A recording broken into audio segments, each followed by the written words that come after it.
Hello ಮುದ್ದು ಮಕ್ಕಳ, ಎಲ್ಲರೂ ಹೇಗಿದ್ದೀರಾ? ನಾನು ನಿಮ್ಮ ಸೈನ್ಸ್ ಟೀಚರ್ ಅರ್ಚನಾ. ನಾವಿವತ್ತು ಏನು ಡಿಸ್ಕಸ್ ಮಾಡ್ತಿದ್ದೀವಿ ಅಂತ ಹೇಳಿದ್ರೆ, ನಮ್ಮ ಫಿಸಿಕ್ಸ್ ಭೌತಶಾಸ್ತ್ರದ ಮೊದಲನೇ ಚಾಪ್ಟರ್ ಇದೆಯಲ್ವಾ, ಎಲೆಕ್ಟ್ರಿಸಿಟಿ ವಿದ್ಯುತ್ ಶಕ್ತಿ ಚಾಪ್ಟರ್ ಇದೆ.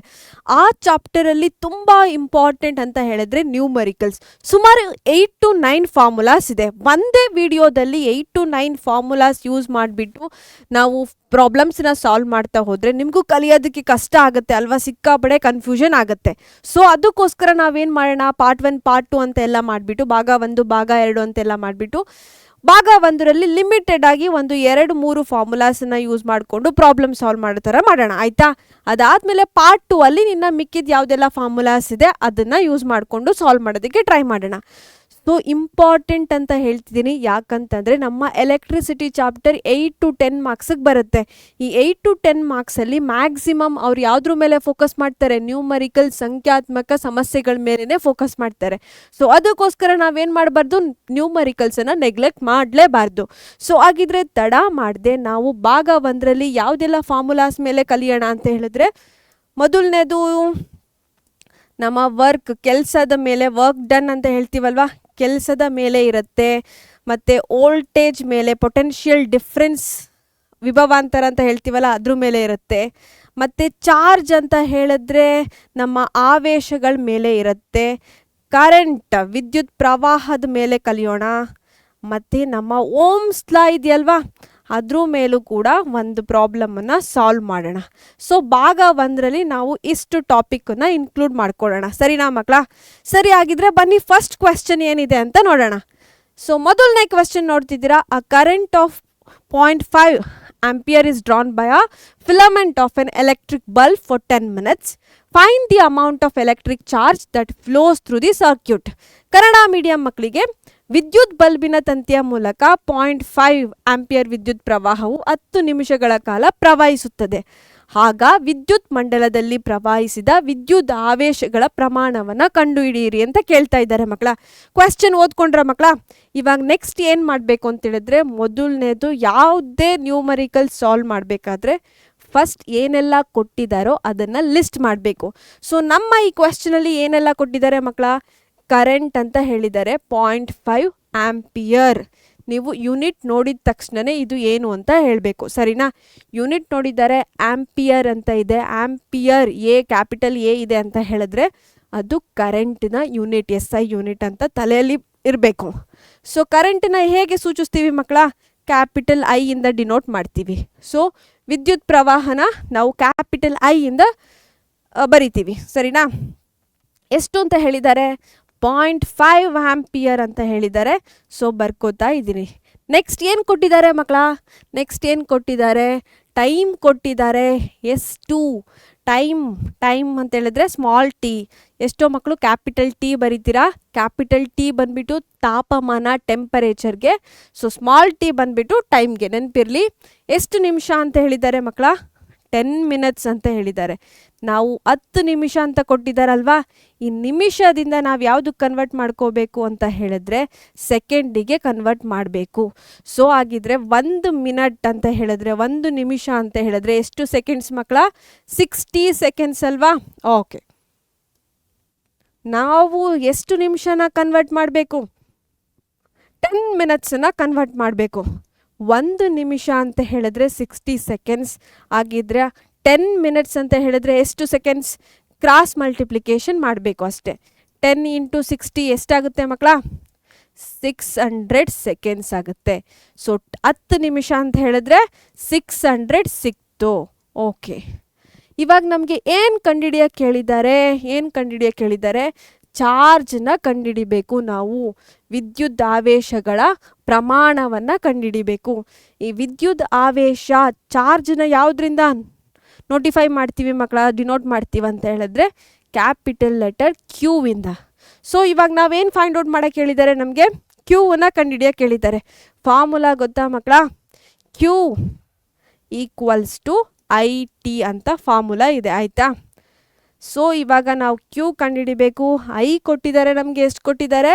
0.5 ಆಂಪಿಯರ್ ಅಂತ ಬರ್ಕೊಳ್ಳೋಣ. ಓಕೆ, ನೆಕ್ಸ್ಟು ಟೈಮ್ ಇವಾಗ ಜಸ್ಟ್ ಕಂಡುಹಿಡಿದ್ವಿ, 600 ಅಂತ ಬರ್ಕೋತಾ ಇದ್ದೀನಿ. 600 seconds ಅಂತ. ಇವಾಗ ಮಲ್ಟಿಪ್ಲೈ ಮಾಡಿದ್ರೆ 300 ಬರುತ್ತೆ. 300 ಕೂಲಮ್ ಅಂತ. ಸಿ ಅಂತ ಹೇಳಿದ್ರೆ ಕೂಲಮ್.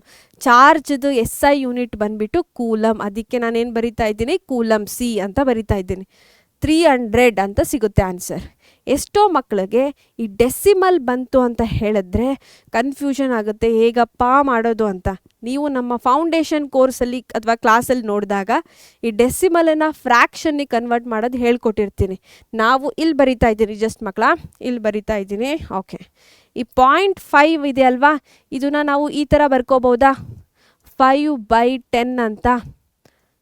ಡೆಸಿಮಲ್ ಇಲ್ಲಿದೆ ಅಲ್ವಾ, ಬಿಂದು ಆದಮೇಲೆ ಎಷ್ಟು ಅಂಕಿ ಇದೆ, ನಮ್ಮ ಹತ್ರ ಒಂದೇ ಅಂಕಿ ಇರೋದು.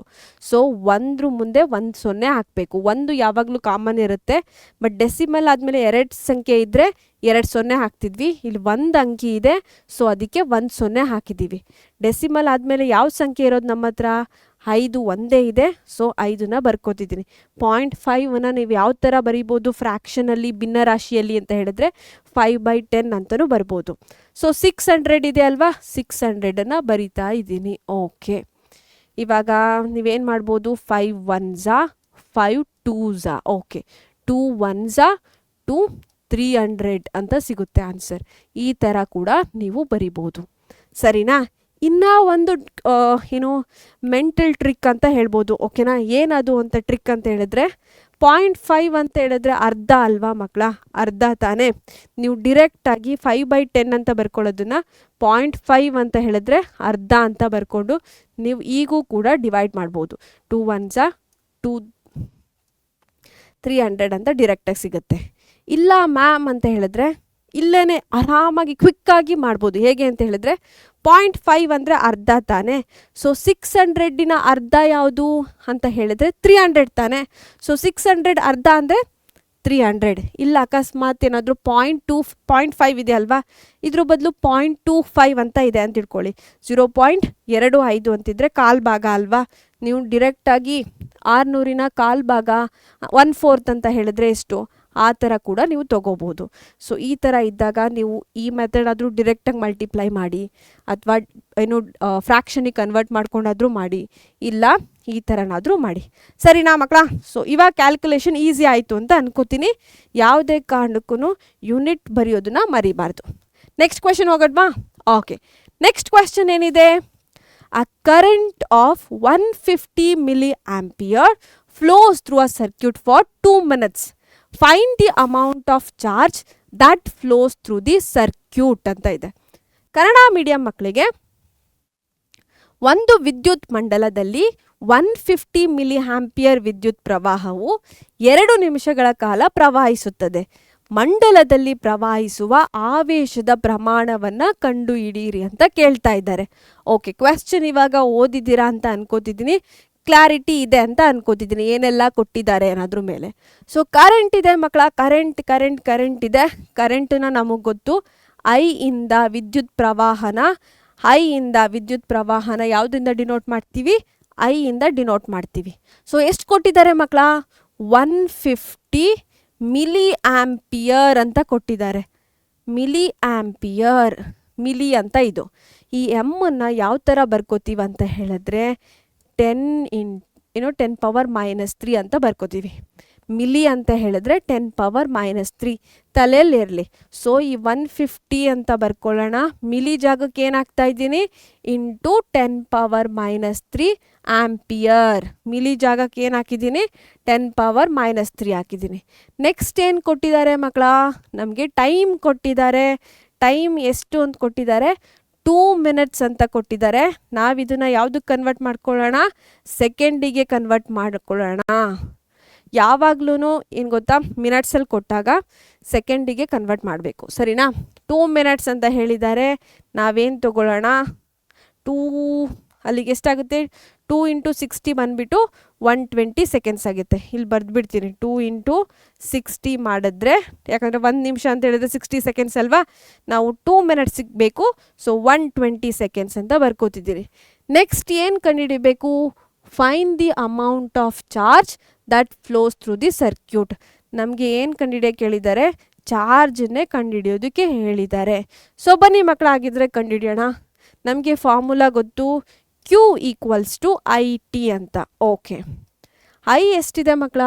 150 ಇಂಟು 10⁻³ ಇದೆ. ಓಕೆ, ಇವಾಗ ಟೈಮ್ ಎಷ್ಟಿದೆ ಮಕ್ಕಳ? ಟೈಮ್ ಬಂದ್ಬಿಟ್ಟು 120 ಇದೆ. ಓಕೆ, ಇವಾಗ ಮಲ್ಟಿಪ್ಲೈ ಮಾಡಿದ್ರೆ ನೀವು ಇದನ್ನು 10⁻³ ಹೇಗಿದೆ ಹಾಗೆ ಇಟ್ಕೊಳ್ಳಿ, ತೊಂದರೆ ಇಲ್ಲ. ಓಕೆ, ಇವಾಗ 150 ಮತ್ತು 120ನ ನೀವು ಇಲ್ಲಿ ಕ್ಯಾಲ್ಕುಲೇಟ್ ಮಾಡ್ಕೊಳ್ಳೋದಿದ್ರೆ ಮಾಡ್ಕೊಳ್ಳಿ. Okay, 150 into 120. 0 ಇಂದ ಏನೇ ಮಲ್ಟಿಪ್ಲೈ ಮಾಡಿದ್ರು 0ನೇ ಬರುತ್ತೆ ಅಲ್ವಾ ಮಕ್ಕಳ? ಓಕೆ, 2 ಇಂದ 0 ಮಲ್ಟಿಪ್ಲೈ ಮಾಡಿದ್ರೆ 0, 2 5s 10, ಓಕೆ, 2 1s 1 ಪ್ಲಸ್ 1 3, ಅಥವಾ 2 ಇಂಟು 150 ಅಂತ ಹೇಳಿದ್ರೆ ಡಬಲ್ ಮಾಡ್ತಿದ್ದೀವಲ್ವಾ, ಸೊ 300 ಡೈರೆಕ್ಟಾಗಿ ನೀವು ಬರ್ಕೋಬೋದು. ಓಕೆ, 1 ಇಂದ ಏನೇ ಮಲ್ಟಿಪ್ಲೈ ಮಾಡಿದ್ರು ಅದೇ ಅಂಕಿ ಬರುತ್ತೆ, ತಗೊಳ್ಳೋಣ. ಸೊ 0 0 0 8 1. ಸೊ ಏನು ಸಿಕ್ತು ಮಕ್ಕಳ? 1830 ಸಿಕ್ತು. ಓಕೆ, ನೀವು ಸ್ವಲ್ಪ ಫಾಸ್ಟಾಗಿ ಕ್ಯಾಲ್ಕುಲೇಟ್ ಮಾಡಬೇಕು ಅಂತ ಹೇಳಿದ್ರೆ ಟಕಾಟಕ್ ಹಾಗೆ ಬರಿಬೋದು, 0 ಇಂದ ಈ ಥರ ಇಷ್ಟೊಂದೆಲ್ಲ ಸ್ಟೆಪ್ ಮಾಡೋದಕ್ಕಿಂತ. ಓಕೆನಾ, ನಿಮಗೆ ಈಸಿ ಆಗಲಿ ಅಂತ ನಾನು ಸ್ಟೆಪ್ ವೈಸ್ ತೋರಿಸಿದ್ದೀನಿ. ಓಕೆ, ನಮಗೆ ಇವಾಗ 150 ಮತ್ತು 120ನ ಮಲ್ಟಿಪ್ಲೈ ಮಾಡಿದ್ದಕ್ಕೆ ಇಷ್ಟು ಆನ್ಸರ್ ಸಿಕ್ತು. 10⁻³ ಹೇಗಿದೆ ಹಾಗೆ ಬರ್ಕೊಳ್ಳೋಣ. ನೀವು ಇಷ್ಟನ್ನೇ ಆನ್ಸರ್ ಇಟ್ಬಿಟ್ಟು ಕೂಲಮ್ ಅಂತ ಬರೆದ್ರೂ ಫೈನ್ ಮಾರ್ಕ್ಸ್ ಕೊಡ್ತಾರೆ.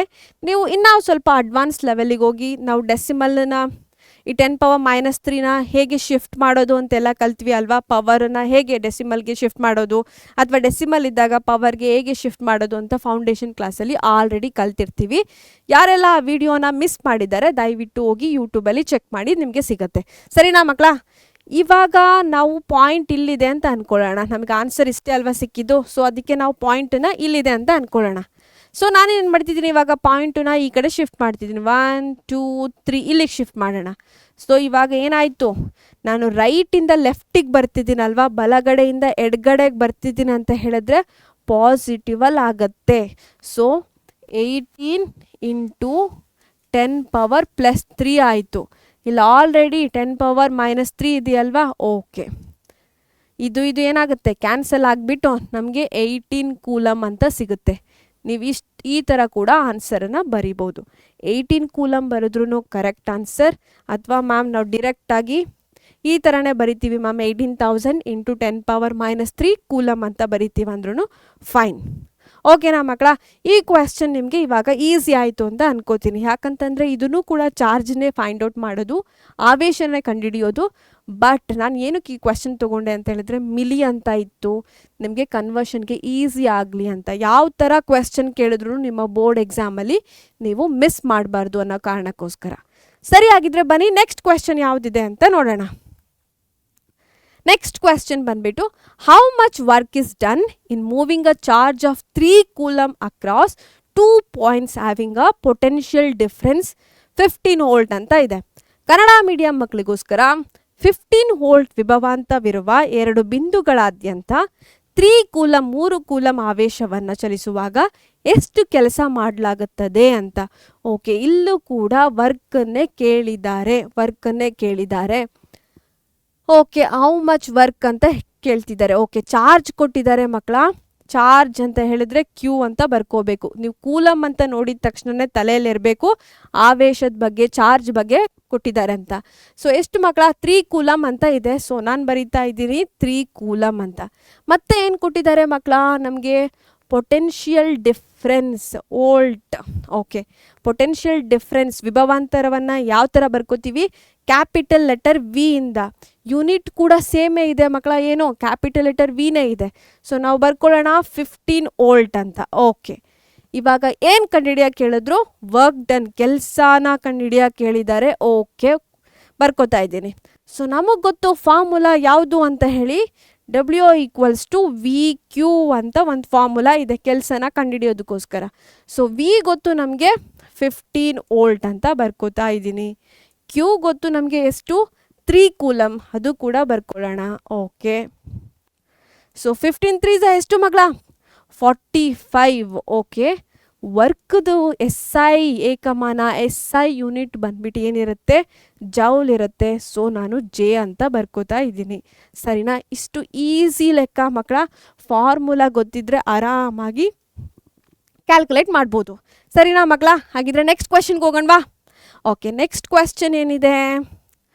How much work is done in moving a charge of 2 coulomb from a point of 118 volt to a point at 128 volt ಅಂತ ಇದೆ. ಸೊ ಕನ್ನಡ ಮಾಧ್ಯಮ ಮಕ್ಕಳಿಗೋಸ್ಕರ 2 ಕೂಲಮ್ ಆವೇಶವನ್ನು 118 ವೋಲ್ಟ್ ಬಿಂದುವಿನಿಂದ 128 ವೋಲ್ಟ್ನಲ್ಲಿರುವ ಬಿಂದುವಿಗೆ ಸ್ಥಳಾಂತರಿಸುವಲ್ಲಿ ಎಷ್ಟು ಕೆಲಸ ಮಾಡಲಾಗುತ್ತೆ ಅಂತ ಕೇಳ್ತಿದ್ದಾರೆ. ಸೊ ಏನೆಲ್ಲ ಕೊಟ್ಟಿದ್ದಾರೆ ಅದನ್ನು ಲಿಸ್ಟ್ ಮಾಡ್ಕೊಳ್ಳೋದು ಮೊದಲನೇ ಸ್ಟೆಪ್ ಆಗಿರುತ್ತೆ. ಸೊ ಏನೆಲ್ಲ ಕೊಟ್ಟಿದ್ದಾರೆ ನಮಗೆ? ಚಾರ್ಜ್, ಕೂಲಮ್ ಅಂದಿದ ತಕ್ಷಣವೇ ಚಾರ್ಜ್ ಕ್ಯೂ ಅಲ್ವಾ, ಬರ್ಕೋತಾ ಇದ್ದೀನಿ. ಎಷ್ಟು? 2 ಕೂಲಮ್ ಇದೆ. ಇಲ್ಲಿ 0.1 ಅಂತ ಇದೆ, ಇನ್ನೊಂದು 0.2 ಇದೆ ಅಲ್ವಾ. ಇವಾಗ ಯಾವ ಥರ ಅರ್ಥ ಮಾಡ್ಕೋಬೇಕು ಅಂತ ಹೇಳಿದ್ರೆ, ಇಲ್ಲಿ ಏನೋ ಒಂದು ವಯರ್ ಇದೆ ಅಂತ ಅಂದ್ಕೊಳ್ಳಿ. ಇದು ಒಂದು ಬಿಂದು, ಈ ಪಾಯಿಂಟ್ ಎ ಅಂತ ಬರ್ಕೋತಿದ್ದೀನಿ, ಇದು ಪಾಯಿಂಟ್ ಬಿ ಅಂತ ಬರ್ಕೋತಿದ್ದೀನಿ. ಈ ಪಾಯಿಂಟ್ ಎ ಅಲ್ಲಿ ಏನಿದೆ? 118 ವೋಲ್ಟ್ ಅಂತ ಇದೆ. ಈ ಪಾಯಿಂಟ್ ವೋಲ್ಟ್ ಅಂತ ಹೇಳಿದ್ರೆ ಏನು ಹೇಳಿ? ಪೊಟೆನ್ಷಿಯಲ್ ಡಿಫ್ರೆನ್ಸ್ ಅಥವಾ ವಿಭವಾಂತರ ಅಂತ ಹೇಳ್ಬೋದು. ಪೊಟೆನ್ಷಿಯಲ್ ಡಿಫ್ರೆನ್ಸ್ ಅಂತಲೇ ಬರಿತಿದ್ದೀನಿ ಮಕ್ಕಳ ಇಲ್ಲಿ. ಓಕೆ, ಕನ್ನಡ ಮೀಡಿಯಂ ಮಕ್ಕಳಿಗೂ ಬರಿತಾ ಇದ್ದೀನಿ ವಿಭವಾಂತರ ಅಂತ. ಓಕೆ, ಪಾಯಿಂಟ್ ಎ ಅಲ್ಲಿ ಏನಿದೆ? 118 ವೋಲ್ಟ್ ಇದೆ. ಓಕೆ, ಈ ಪೊಟೆನ್ಷಿಯಲ್ ಡಿಫ್ರೆನ್ಸ್ ವಿಭವಾಂತರದ ಯೂನಿಟ್ ಬಂದ್ಬಿಟ್ಟು SI ಯೂನಿಟ್ಟು ಕ್ಯಾಪಿಟಲ್ ವಿನೇ ಆಗಿರುತ್ತೆ ಮಕ್ಕಳ. ಈಸಿಯಾಗಿ ನೆನ್ಪಿಟ್ಕೊಳ್ಬೋದು. ಸೊ ಪಾಯಿಂಟ್ ಎ ಅಲ್ಲಿ ಏನಿದೆ? 118 ವೋಲ್ಟ್ ಇದೆ. ಪಾಯಿಂಟ್ ಬಿ ಅಲ್ಲಿ ಏನಿದೆ ಮಕ್ಕಳ? 128 ವೋಲ್ಟ್ ಇದೆ. ಅದನ್ನು ಕೂಡ ಬರ್ಕೋತಿದ್ದೀನಿ. ಇವಾಗ ಪಾಯಿಂಟ್ ಎ ಹತ್ರ ಏನಿದೆ? ಒಂದು 2 ಕೂಲಮ್ ಅಷ್ಟು ಚಾರ್ಜ್ ಇದೆ. ಈ 2 ಕೂಲಮ್ ಚಾರ್ಜನ್ನ ಅವ್ರು ಎಲ್ಲಿ ಕಳಿಸ್ಬೇಕು? ನಮ್ಮ ಬಿಗೆ ಕಳಿಸ್ಬೇಕು. ಸೊ 2 ಕೂಲಮ್ ಚಾರ್ಜ್ನ ಎ ಇಂದ ತೊಗೊಂಡ್ಬಿಟ್ಟು ಬಿಗೆ ಕಳಿಸ್ಬೇಕು ಅಂತ ಹೇಳಿದ್ರೆ ಸ್ವಲ್ಪ ಕೆಲಸ ಮಾಡಬೇಕಲ್ವಾ? ಆ ಕೆಲಸನ ಕಂಡುಹಿಡಿಬೇಕು, ಎಷ್ಟು ಕೆಲಸ ಮಾಡಬೇಕು ಅಂತ. ಇವಾಗ ಅರ್ಥ ಆಯಿತು ಅಂತ ಅನ್ಕೋತಿದ್ದೀನಿ. ಸೊ VA ಅಂತ ಬರ್ಕೋತಿದ್ದೀನಿ ನಾನು. VA ಅಂತ ಹೇಳಿದ್ರೆ 118 ವೋಲ್ಟ್ ಅಂತ. VB ಅಂತ ಇನ್ನೂ ಒಂದು ಪಾಯಿಂಟ್ ಕೊಟ್ಟಿದ್ದಾರಲ್ವಾ, ಎಷ್ಟಿದೆ? 128 ವೋಲ್ಟ್ ಅಂತ. ಓಕೆ, ಇವಾಗ ಯಾವ ಫಾರ್ಮುಲಾ ಯೂಸ್ ಮಾಡಬೇಕು ಮ್ಯಾಮ್? ಕ್ಯೂ ಇದೆ, ವಿ ಇದೆ, ಮತ್ತು ಏನು ಮ್ಯಾಮ್ ಏನು ಕಂಡುಹಿಡಿಬೇಕು ಅಂತ. ಮತ್ತೆ ಬೇರೆ ಏನಾದರೂ ಕೊಟ್ಟಿದ್ದಾರಾ ಮಕ್ಕಳ? ಮತ್ತೆ ಬೇರೆ ಏನೂ ಕೊಟ್ಟಿಲ್ಲ, ನಾವೇ ಎಲ್ಲ ಕಂಡುಹಿಡಿಬೇಕು. ಓಕೆ, ಮೊದಲನೇ ಸ್ಟೆಪ್ಪು ಪೊಟೆನ್ಷಿಯಲ್ ಡಿಫ್ರೆನ್ಸ್ ಕೊಟ್ಟಿದ್ದಾರಲ್ವಾ. ಇವಾಗ VA ಬಿಗೂ ಎಷ್ಟು ಡಿಫ್ರೆನ್ಸ್ ಇದೆ, ಅಂತರ ಇದೆ ಅಂತ ಕಂಡುಹಿಡ್ಕೊಳ್ಳೋಣ. ಸೊ ಆವಾಗ ಆ ಅಂತರ ಸಿಕ್ಕಿದ್ರೆ ನಮಗೆ ಡೆಲ್ಟಾ ವಿ ಸಿಗುತ್ತೆ. ಸೊ ಎಷ್ಟು ಡಿಫ್ರೆನ್ಸ್ ಇದೆ ಅಂತ ಸಿಗುತ್ತೆ. ಸೊ ಡೆಲ್ಟಾ ವಿ ಅಂತನಾದರೂ ಬರ್ಕೊಳ್ಳಿ, ಅಥವಾ ನೀವು ಜಸ್ಟ್ ವಿ ಅಂತ ಕೂಡ ಬರ್ಕೋಬೋದು. ಸೊ VB ಮೈನಸ್ VA ಅಂತ ತೊಗೊಳ್ಳೋಣ. ಯಾವಾಗಲೂ ದೊಡ್ಡದಿರೋದನ್ನ ಫಸ್ಟ್ ಬರ್ಕೊಂಡ್ರೆ ನಮಗೆ ನೆಗೆಟಿವಲ್ಲಿ ಬರಲ್ಲ ಆನ್ಸರ್. ಸೊ 128 ಇದೆ, 128 ವೋಲ್ಟ್ ಮೈನಸ್ 118 ವಿ. ಡಿಫ್ರೆನ್ಸನ್ನು ಫೈಂಡ್ ಔಟ್ ಮಾಡುವಾಗ ಯಾವಾಗಲೂ ಲಾರ್ಜರ್ ದೊಡ್ಡ ಸಂಖ್ಯೆನೇ ತೊಗೋಬೇಕು. ಸೊ 128 ಮೈನಸ್ 118 ಅಂತ ಹೇಳಿದ್ರೆ ಎಷ್ಟು ಮಕ್ಕಳ? 10 ವೋಲ್ಟ್ ಸಿಗುತ್ತೆ. ನಮಗೆ ವಿ ಸಿಕ್ತು ಇವಾಗ. ಅಥವಾ ಡೆಲ್ಟಾ ವಿ ಅಂತನಾದರೂ ತೊಗೊಳ್ಳಿ, ವಿ ಅಂತನಾದರೂ ತೊಗೊಳ್ಳಿ. ಸೊ ನಮಗೆ ಇವಾಗ ಫೈಂಡ್ ಔಟ್ ಮಾಡಿದ್ವಿ, ಏನು ಸಿಕ್ತು? ಡೆಲ್ಟಾ ವಿ ಅಥವಾ ವಿ ಸಿಕ್ತು. ಓಕೆ, ಕ್ಯೂ ಇದೆ, ವಿ ಇದೆ. ನಾವಿವಾಗ ಏನು ಕಂಡುಹಿಡಿಬೋದು? ಆರಾಮಾಗಿ ಡಬ್ಲ್ಯೂನ ಕಂಡುಹಿಡಿಬಹುದು. ಓಕೆ, ಇವಾಗ ನಮಗೆ ಫಾರ್ಮುಲಾ ಗೊತ್ತು, W = VQ ಅಂತ. ಸೊ ಡಬ್ಲ್ಯೂನ ಇಲ್ಲಿ ಬರ್ಕೋತಾ ಇದ್ದೀನಿ. ವಿ ಎಷ್ಟಿದೆ ಮಕ್ಕಳ? ವಿ ಬಂದ್ಬಿಟ್ಟು 10 ಇದೆ. ಓಕೆ, ಕ್ಯೂ ಎಷ್ಟಿದೆ ಮಕ್ಕಳ? ಕ್ಯೂ ಎಷ್ಟಿದೆ? 2 ಕೂಲಮ್ ಇದೆ. Okay, so 10 2s 20 joules. ನಮಗೆ ಆನ್ಸರ್ ಸಿಕ್ತಲ್ವಾ ಮಕ್ಕಳ? ಓಕೆ, ಈ ಥರ ನೀವು ಮಾಡಬೇಕಾಗತ್ತೆ. ಇವಾಗ ನೀವು ಈ ಕ್ವೆಶ್ಚನನ್ನು ಹೇಗೆ ಫೈಂಡ್ ಔಟ್ ಮಾಡೋದು ಆನ್ಸರ್ ಅಂತ ಗೊತ್ತಾಯಿತು ಅಂತ ಅನ್ಕೋತಿದ್ದೀನಿ. ಸೊ ನೆಕ್ಸ್ಟ್ ಹೋಗೋದಾ ಮಕ್ಕಳ? ಓಕೆ, ನೆಕ್ಸ್ಟ್ ಹೋಗ್ತಾ ಇದ್ದೀವಿ. ನೆಕ್ಸ್ಟ್ ಕ್ವೆಶ್ಚನ್ ನೋಡೋಣ ಮಕ್ಕಳ. The potential difference between the terminals of an electric heater is 75 volt. When it draws a current of 5 ampere from the source, what current will the heater draw if the potential difference is increased to 150 volt ಅಂತ ಇದೆ. Kannada medium ಮಕ್ಕಳಿಗೋಸ್ಕರ ಒಂದು ವಿದ್ಯುತ್ heater ವಿದ್ಯುತ್ ಮೂಲದಿಂದ 5 ampere ವಿದ್ಯುತ್ ಸೆಳೆಯುವಾಗ ಅದರ ತುದಿಗಳ ನಡುವಿನ ವಿಭವಾಂತರವು 75 ವೋಲ್ಟ್ ಆಗಿದ್ದು ಸದರಿ ವಿದ್ಯುತ್ ಹೀಟರ್ನ ವಿಭವಾಂತರವನ್ನು 150 ವೋಲ್ಟ್ಗೆ ಹೆಚ್ಚಿಸಿದಾಗ ಆ ವಿದ್ಯುತ್ ಹೀಟರ್ ಸೆಳೆಯುವ ವಿದ್ಯುತ್ ಪ್ರವಾಹ ಎಷ್ಟು ಅಂತ. ಸೊ ಮೊದಲನೇ ಸ್ಟೆಪ್ ಏನು ಮಾಡಬೇಕು ಮಕ್ಕಳ, ಏನೆಲ್ಲ ಕೊಟ್ಟಿದ್ದಾರೆ ಅದನ್ನು ಲಿಸ್ಟ್ ಮಾಡ್ಕೋಬೇಕು. ಸೊ ಲಿಸ್ಟ್ ಮಾಡ್ಕೊಳ್ಳೋಣ. ಏನೆಲ್ಲ ಕೊಟ್ಟಿದ್ದಾರೆ, 75 ವೋಲ್ಟ್ ಇದೆ. ಓಕೆ, ಪೊಟೆನ್ಷಿಯಲ್ ಡಿಫ್ರೆನ್ಸ್ ವಿ ಎಷ್ಟಿದೆ ಮಕ್ಕಳ, 75 ವೋಲ್ಟ್ ಇದೆ, ಬರ್ಕೋತಾ ಇದ್ದೀನಿ. ಕರೆಂಟ್ ಕೊಟ್ಟಿದ್ದಾರೆ, ಆಂಪಿಯರ್ ಯೂನಿಟ್ ನೋಡಿದ ತಕ್ಷಣ ಗೊತ್ತಾಗಬೇಕು. ಕರೆಂಟ್ ಕೊಟ್ಟಿದ್ದಾರೆ, ಎಷ್ಟು ಕರೆಂಟ್ ಮಕ್ಕಳ, 5 ಆಂಪಿಯರ್ ಇದೆ, ಬರ್ಕೋತಾ ಇದ್ದೀನಿ. ನೆಕ್ಸ್ಟ್ ಏನು ಕಂಡುಹಿಡಿಬೇಕು, ಓಕೆ ನೆಕ್ಸ್ಟು ಇನ್ನೂ 1 ವೋಲ್ಟ್ ಕೊಟ್ಟಿದ್ದಾರೆ ಮಕ್ಕಳ, ಇನ್ನೂ 1 ವೋಲ್ಟ್ ಕೊಟ್ಟಿದ್ದಾರೆ. ನಾನು ಇದನ್ನು V2 ಅಂತ ಬರ್ಕೋತಿದ್ದೀನಿ, ಆಯಿತಾ. ನಮ್ಮ ಕನ್ಫ್ಯೂಷನ್ ಅವಾಯ್ಡ್ ಮಾಡೋದಕ್ಕೋಸ್ಕರ V1 V2 ಅಂತ ಬರ್ಕೊಳ್ಳೋಣ. V1 ಬಂದ್ಬಿಟ್ಟು ಎಷ್ಟಿದೆ ಮಕ್ಕಳ, 75 ವೋಲ್ಟ್. ಕರೆಂಟ್ ಎಷ್ಟಿದೆ, 5 ಆಂಪಿಯರ್ ಕೊಟ್ಟಿದ್ದಾರೆ, ಬರ್ಕೊಂಡಿದ್ದೀನಿ. V2 ಬಂದ್ಬಿಟ್ಟು 150 ವೋಲ್ಟ್ ಇದೆ. ನಾವಿವಾಗ ಏನು ಕಂಡುಹಿಡಿಬೇಕು, ನಾವು I2ದು ಕರೆಂಟನ್ನು ಕಂಡುಹಿಡಿಬೇಕು. ಒಂದು ಕರೆಂಟ್ ಅವರೇ ಕೊಟ್ಟಿದ್ದಾರೆ, I1 ಎಷ್ಟು ಕೊಟ್ಟಿದ್ದಾರೆ, 5 ಆಂಪಿಯರ್ ಅಂತ ಅವ್ರು ಹೇಳಿದ್ದಾರೆ. ನಾವು I2ನ ಕಂಡುಹಿಡಿಬೇಕು. ಏನಂತ ಕೇಳ್ತಿದ್ದಾರೆ ಅಂತ ಹೇಳಿದ್ರೆ, ಪೊಟೆನ್ಷಿಯಲ್ ಡಿಫ್ರೆನ್ಸ್ 75 ಇದ್ದಾಗ ಕರೆಂಟ್ ಎಷ್ಟಿದೆ, 5 ಆಂಪಿಯರ್ ಇದೆ. ಇವಾಗ ಅವ್ರು ಏನು ಮಾಡ್ತಾರೆ, ಪೊಟೆನ್ಷಿಯಲ್ ಡಿಫ್ರೆನ್ಸ್ ವಿಭವಾಂತರನ ಜಾಸ್ತಿ ಮಾಡಿದ್ದಾರೆ. ಎಷ್ಟು ಮಾಡಿದ್ದಾರೆ, 150 ವೋಲ್ಟ್ ಮಾಡಿದ್ದಾರೆ. ಸೊ ಆಗಿದ್ರೆ ಡಬಲ್ ಮಾಡಿಬಿಟ್ಟಿದ್ದಾರೆ, 75 ಇದ್ದದನ್ನ ಇನ್ನು ಡಬಲ್ ಮಾಡಿಬಿಟ್ಟು 150 ವೋಲ್ಟ್ ಮಾಡಿದ್ದಾರೆ. ಸೊ ಆಗಿದ್ರೆ 150 ವೋಲ್ಟ್ ಆದಾಗ ನಮ್ಮ ಕರೆಂಟ್ ಎಷ್ಟಾಗುತ್ತೆ ಅಂತ ಫೈಂಡ್ ಔಟ್ ಮಾಡಬೇಕು. ಇಲ್ಲಿ ಯಾವ ಫಾರ್ಮುಲಾನ ಯೂಸ್ ಮಾಡಬೇಕು ಅಂತ ಹೇಳಿದ್ರೆ, ನಮ್ಮ ಓಮ್ಸ್ ಲಾನ ಯೂಸ್ ಮಾಡಬೇಕು. ಮ್ಯಾಮ್ ಕರೆಂಟ್ ಇದೆ, ನಾನು Q = IT ಅಂತ ಯೂಸ್ ಮಾಡ್ಬೋದಾ ಮ್ಯಾಮ್ ಅಂತ ಕೇಳಿದ್ರೆ ಇಲ್ಲ, ಆಗಲ್ಲ. ಯಾಕಂತಂದರೆ ಟೈಮ್ ಕೊಟ್ಟಿಲ್ಲ ಅಲ್ವಾ. ಸೊ ಅದಕ್ಕೆ ಆ ಫಾರ್ಮುಲಾನ ಯೂಸ್ ಮಾಡೋ ಆಗಿಲ್ಲ. ನಾವು ಯಾವ ಫಾರ್ಮುಲಾ ಯೂಸ್ ಮಾಡ್ಬೋದು, ಓಮ್ಸ್ ಲಾ ಅಂತ ಒಂದು ಲಾ ಇದೆ ಅಲ್ವಾ, ಆ ಲಾದ ಫಾರ್ಮುಲಾ ಬಂದ್ಬಿಟ್ಟು V = IR ಅಂತ ಇದೆ. ಆ ಫಾರ್ಮುಲಾನ ಯೂಸ್ ಮಾಡಿದ್ರೆ ನಾವು ಈ ಪ್ರಾಬ್ಲಮ್ನ ಸಾಲ್ವ್ ಮಾಡ್ಬೋದು. ಓಕೆ, ಇವಾಗ ಮೊದಲನೇ ಕೇಸಲ್ಲಿ V ಇದೆ, I ಇದೆ ಅಲ್ವಾ ನಮ್ಮ ಹತ್ರ. ಇದು ಕೇಸ್ 1 ಅಂತ ತಗೊಳ್ಳೋಣ. ಯಾಕೆ ಅಂದರೆ I1 V1 ಅಂತ ಬರ್ಕೊಂಡಿದ್ದೀವಲ್ಲ, ಅದಕ್ಕೆ ಇದನ್ನು ಕೇಸ್ 1 ಅಂತ ತಗೊಳ್ಳೋಣ. ಓಕೆ, V ಇದೆ, I ಇದೆ ಮಕ್ಕಳ. ನಾವೇನು ಕಂಡುಹಿಡಿಬೇಕು, R ಕಂಡುಹಿಡಿಬೇಕು. ಓಕೆ, ಈ ಓಮ್ಸ್ ಲಾನ ಇದು ಲಾಜಿಕ್ ಅಪ್ಲೈ ಮಾಡಿಕೊಂಡ್ರೆ ನಮ್ಮ ಹತ್ರ ಫಸ್ಟ್ ಕೇಸಲ್ಲಿ V ಇದೆ, I ಇದೆ. ನಾವೇನು ಫೈಂಡ್ ಔಟ್ ಮಾಡಬೇಕು, R ಅನ್ನು ಫೈಂಡ್ ಔಟ್ ಮಾಡಬೇಕು. ಓಕೆ, ಇವಾಗ V = IR ಇದೆ ಅಲ್ವಾ, ಇದನ್ನು ಸ್ವಲ್ಪ ರಿಅರೇಂಜ್ ಮಾಡೋಣ. ಸೊ ಆರನ್ನು ಆಚೆ ತೆಗೆದ್ಬಿಡೋಣ. R ಆಚೆ ತೆಗೆದ್ರೆ V/I ಅಂತ ಆಗುತ್ತೆ, ಸರಿನಾ. V ಎಷ್ಟಿದೆ ಮಕ್ಕಳ, V ಎಷ್ಟಿದೆ, 75 ಇದೆ, ಬರ್ಕೋತಾ ಇದ್ದೀನಿ, 75 ವೋಲ್ಟ್ ಅಂತ. ಓಕೆ, I ಎಷ್ಟಿದೆ ಮಕ್ಕಳ, I ಬಂದ್ಬಿಟ್ಟು 5 ಆಂಪಿಯರ್ ಇದೆ, ಬರ್ಕೊಳ್ಳೋಣ. Okay, 5 1s 5 15s. ಸೊ ಆಗಿದ್ರೆ ನಮಗೆ R ರೆಸಿಸ್ಟೆನ್ಸ್ ರೋಧ ಸಿಕ್ತಲ್ವಾ, ಎಷ್ಟು, 15 ಓಮ್ ಅಂತ ಬರ್ಕೋಬೇಕು, ಸರಿನಾ. ಓಕೆ, ನಮಗೆ ನಮ್ಮ ಆನ್ಸರ್ ಸಿಕ್ತು. R ಇವಾಗ ಸಿಕ್ಕಿದೆ. Rದು ಯೂನಿಟ್ ಬಂದ್ಬಿಟ್ಟು ಓಮು ತಲೆಯಲ್ಲಿರಬೇಕು. ಓಕೆ, ಇವಾಗ ಇಷ್ಟು ಸಿಕ್ಕಾದ್ಮೇಲೆ ನಾವು ಇಲ್ಲಿ ಕರೆಂಟ್ ಕಂಡುಹಿಡಿಯೋದು ಈಸಿ ಆಗುತ್ತೆ. ಓಕೆನಾ.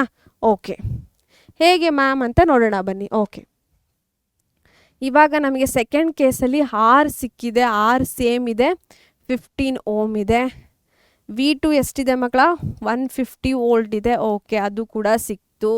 ನಾವು ಇವಾಗ I2 ಅಂತ ಹೇಳಿದ್ರೆ ಕರೆಂಟ್ ಅಲ್ವಾ, ಅದನ್ನೇ ಕಂಡುಹಿಡಿಬೇಕು. ಸೊ V = IR ಅಲ್ವಾ, ಈ ಐನೇ ತಾನೇ ನಾವು ಕಂಡುಹಿಡಿಬೇಕಾಗಿರೋದು. ಐನ ಆಚೆ ತಗೊಂಡ್ಬಿಡೋಣ. ಅವಾಗ ಏನಾಗುತ್ತೆ, V/R ಅಂತ ಆಗುತ್ತೆ. V ಎಷ್ಟು ಮಕ್ಕಳ, 150, V2 ಅಂತ ಇವಾಗಲೇ ಗೊತ್ತಲ್ವಾ, ಕೊಟ್ಟಿದ್ದಾರಲ್ವಾ. ಓಕೆ, R ಈಗ ಜಸ್ಟ್ ಫೈಂಡ್ ಔಟ್ ಮಾಡಿದ್ವಿ ಮಕ್ಕಳ, 15 ಓಮ್ ಅಂತ. ಸೊ 15 1s 15 10s ಆಗುತ್ತೆ. ಇವಾಗ 15 1s 15 10s ಆಗಿದೆ.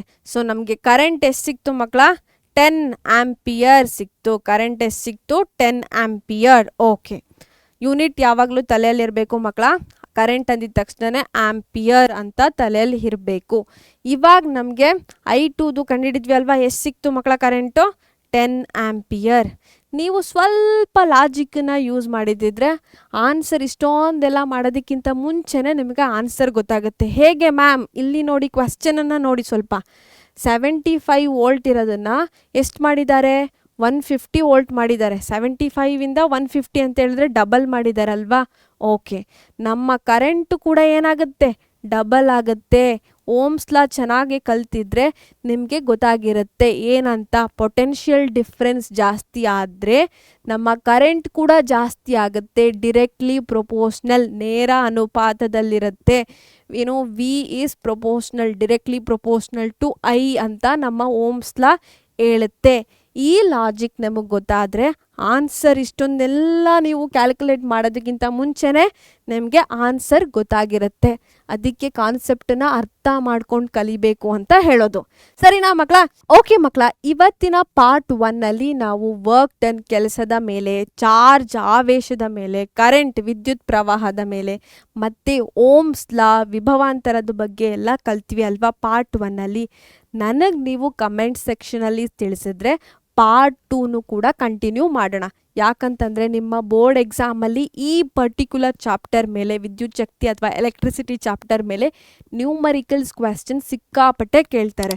ಸೊ ಪಾರ್ಟ್ 2 ಬೇಕಿದ್ರೆ ನನಗೆ ಕಮೆಂಟ್ ಸೆಕ್ಷನಲ್ಲಿ ತಿಳಿಸ್ಬೇಕು. ಸೊ ನನಗೆ ಕಮೆಂಟ್ಸ್ ಸಿಕ್ಕಾಪಟ್ಟೆ ಬಂದರೆ ನನಗೆ ಗೊತ್ತಾಗುತ್ತೆ, ಓ ಮಕ್ಕಳಿಗೆ ಇದು ಅವಶ್ಯಕತೆ ಇದೆ. ಸೊ ನಾನು ಹೆಚ್ಚು ಕ್ವೆಶ್ಚನ್ಸ್, ಇಂಟ್ರೆಸ್ಟಿಂಗ್ ಕ್ವೆಶ್ಚನ್ಸ್ ಜೊತೆ ಬರಬೇಕು. ಮಕ್ಕಳು ಯಾವುದೇ ರೀತಿ ಕ್ವೆಶ್ಚನ್ಸನ್ನ ಬೋರ್ಡ್ ಎಕ್ಸಾಮಲ್ಲಿ ಮಿಸ್ ಮಾಡಬಾರ್ದು. ಸೊ ನನಗೆ ಕಮೆಂಟ್ ಸೆಕ್ಷನಲ್ಲಿ ಮರೀದೆ ತಿಳಿಸಿ ಮಕ್ಕಳ ಪಾರ್ಟ್ 2 ಅಂತ. ಓಕೆನಾ ಮಕ್ಕಳ? ಸೊ ನಿಮ್ಮೆಲ್ರಿಗೂ ಈ ಪಾರ್ಟ್ 1 ಇಷ್ಟ ಆಗಿದೆ ಅಂತ ತಿಳ್ಕೊತಿದ್ದೀನಿ. ಸೊ ಥ್ಯಾಂಕ್ ಯು ಮಕ್ಕಳ.